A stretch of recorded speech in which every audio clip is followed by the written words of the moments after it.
everybody, and everybody's winners in this team, and I think that's what makes us special. So it doesn't always have to be an offensive explosion. It doesn't always have to be the defense locking it down. It's just who can find a way to get a win, and how can we do that. And I think that's what makes us a special football team, and we'll try to carry that into next week. Yeah, I always tell our coaches, don't get used to that. I mean, this is unreal. I tell the fans the same thing.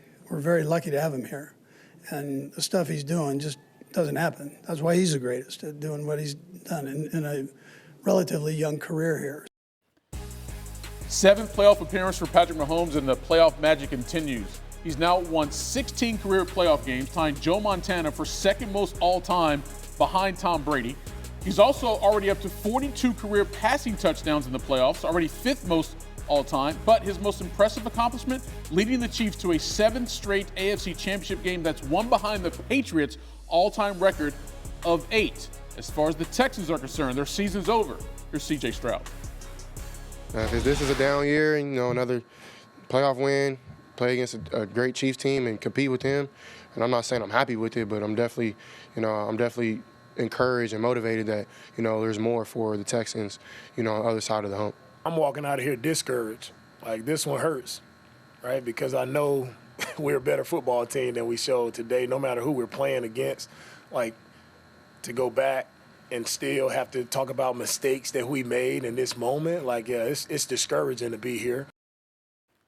All right, Woody, we see Patrick Mahomes and Travis Kelce doing what they've done so often in their playoff run here. They get a win. They keep moving on now to an AFC Championship game. I felt like all season long we kept saying the Chiefs weren't the Chiefs. They weren't still got the number 1 seed. What did you make of this performance, especially coming off a week where they missed out on the wild card?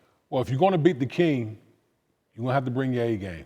And what I mean by that, when you watch that game, special teams.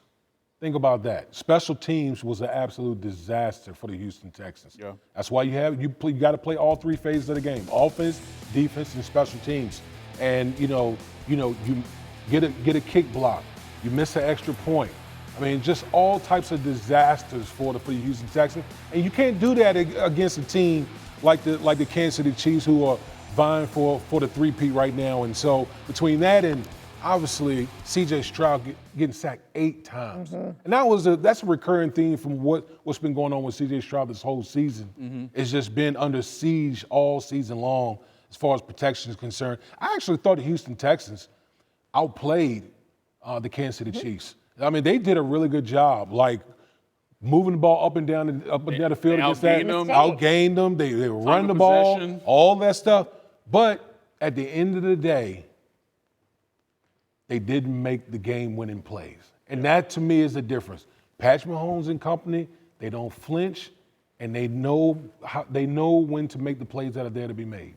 C.J. Stroud is coming into this season after his rookie season last year, where we were saying things about him like we're saying about Jaden Daniels now. Like, who would have thought anyone could have a rookie season like that? So obviously, the expectations for the Texans and Stroud were incredibly high going into this season.